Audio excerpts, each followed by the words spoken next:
மோதினார்கள் மோதிரத்துக்காக. என்னடா புது மாப்பிள, எப்படி இருக்க என்று உற்சாகமாய் குரல் கொடுத்தவாறு உள்ளே நுழைந்த டாக்டர் திலீப் பாஸ்கரை கண்டதும் அதிர்ச்சியில் விழுந்தார். தலைக்கு கைகளை முட்டுக் கொடுத்துக் கொண்டு மேஜை மேல் கவிழ்ந்திருந்த பாஸ்கர் தலை நிமிர்ந்தான். அழுதது போல் கண்கள் சிவந்திருந்தன. நேற்றைக்கு முந்தின தினம்தான் நிச்சயதார்த்த பார்ட்டியில் அவனை பார்த்திருக்கிறார். எத்தனை உற்சாகமாக இருந்தான்! கல்யாண பெண் பத்மாவோடு டான்ஸ் கூட ஆடினானே. நேற்று முழுவதும் டாக்டர் ஆஸ்பத்திரியில் பிஸி.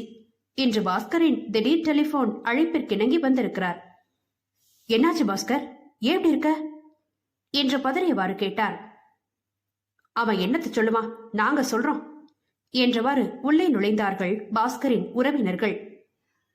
திலீப், பத்மாவுக்கு இந்த கல்யாணம் வேண்டாமா, பொண்ணு வீட்டுல நிறுத்திட்டு போயிட்டாங்க என்று சிதறுகாய் உடைத்த மாதிரி படார் என்று சொன்னாள் சுஜாதா. குரலில் லேசாய் மலையாள சாயல் அடித்தது. என்ன சொல்றீங்க அக்கா, எப்படி திடீர்னு?